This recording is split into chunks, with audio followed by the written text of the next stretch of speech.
Texas Tech had a possum night last night. Not only did our friend here get some national spotlight, the Red Raiders could have played dead after giving up a 2-touchdown lead in the second half, but instead they pulled themselves together and just dragged the Horned Frogs out of the Jones, just like how you saw here. Red Raider fans, and Faith included, since you're a Red Raider alum, let's all breathe in and breathe out, because Texas Tech did pick up their first win of the season in resounding fashion. You're just joining us. Legendary Texas Tech head basketball coach and legend of the game, Bob Knight, passed away today at the age of 83. TCU came back in to take a momentary lead at 21-20. The Red Raiders kind of looked at the scoreboard and said, hey, look, we can come back on this. This is no big deal, right? What's important about the communication when you're meeting with the young men in this locker room about, going through this transition process with a new coach? Yeah, great question. If you're looking for some appointment television when it comes to Texas Tech athletics, look no further than the show a couple of Lady Raiders put on tonight over at the United Supermarkets Arena. And hey, Friendship Tigers tonight, they have a good quarterback themselves in Hudson Hutchinson. He accounted for 8 touchdowns last week. Let's see if he can keep that rolling tonight. Littlefield Wildcats are having a season to remember. They've secured their first winning season in 7 years, and with a win on Thursday, they will lock up a spot in the playoffs. This is a position that many didn't think that Littlefield would be in following a tragic loss a year ago, but this group knew they could silence the doubters with the help of their former coach watching over them. No doubt he'd be proud of those guys. Head coach Jimmy Thomas had just wrapped up his second season as head coach of the Littlefield Wildcats in 2022. The team had their first non-losing season since 2016, and we're looking at building on that success heading into 2023. But less than a month after the season ended, tragedy hit the program. Littlefield ISD athletic director and head football coach Jimmy Thomas has died today after a brief illness. A loss that deeply impacted the community. Coach Thomas has only been here 2 years, but he was one of those guys with a great personality that everybody felt like they knew him well and were friends with him. Everyone was just kind of like shocked.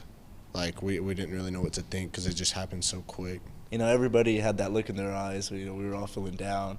We all realized right then and there that we had to come closer as a team. After an off-season of coming together following the loss of their coach, Littlefield, under new head coach Bo Bryant, was picked to finish second to last in their district by Dave Campbell's entering the season, something the team took exception to. Okay, let's go. I mean, we got something to prove. We're overlooked, and it's time to show the whole state what we're really made of. This led to win after win after win. At one point, even catapulted Littlefield to a top 10 ranking in the Dave Campbell's 3A D2 rankings. Kids just got better and better every single week, and then we just kind of got on a roll. These kids, they were resilient. They just showed up and worked their tails off every day. With just one game left and a shot at the playoffs on the line, Bryant says the spirit of Coach Thomas is alive and well with this team. He loved them. Those kids loved him, and he would just be proud of the effort and the fight that these guys have had. He's looking down on us right now, and he'd just be smiling at us saying, "Attaboy."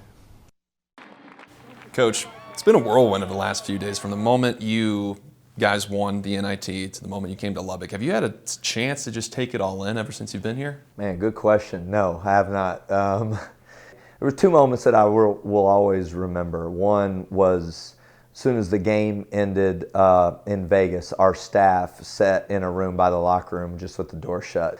The competition, it's why you do it. You get on the floor and you get a chance to win and cut down nets, but it's the people that make it amazing, right? And we just sat in that locker room looking at each other going like, how quickly this goes by. And then before the press conference, my mom and dad, my whole family, my kids, my wife, our whole crew was all up in the office before we walked over for the press conference. And I think just those moments that you're with the people that you love are really the most unique parts to this journey. What's important about the communication when you're meeting with the young men in this locker room about, going through this transition process with a new coach? Yeah, great question. I think it's being a good listener, honestly, first, and trying to understand what's best for them. And in the off season, that's what you got to do. You can't focus on what's best for the team at that point. As a coach, you want to put together a roster, but really you got to try to hear them and hear what's best for them and what they want. And what I've found over the years is if you can figure out what's best for them, it ultimately ends up being what's best for the team. One of our guys was knocking on a wood door when we were talking about injuries, and I was like, you know what, when I was at Midland College, I wore green boxers for every game. And we got to the national championship. I did it for 3 years, 2005, 2006, and 2007 season. We got to the national championship game, and I was in a rush. We had to do a TV interview. I left early. I came back, and I got back after we won the national championship, was changed, and I looked down, and I wore brown boxers for the national championship. Of all games to not wear them. And I told them, like, quit knocking on that door because there's no such thing as superstition. So people can talk about a lot of different things, but I loved those moments more than I love anything. And the next 30, 60 days will be about how do we connect with those people that we're with every day. Do you have those boxers framed up anywhere in your house? No, man, you don't want to see those. Last one for me. What will you demand from your players above all else when you're heading into your first season with Texas Tech? Yeah, that they love each other. I mean, that's it.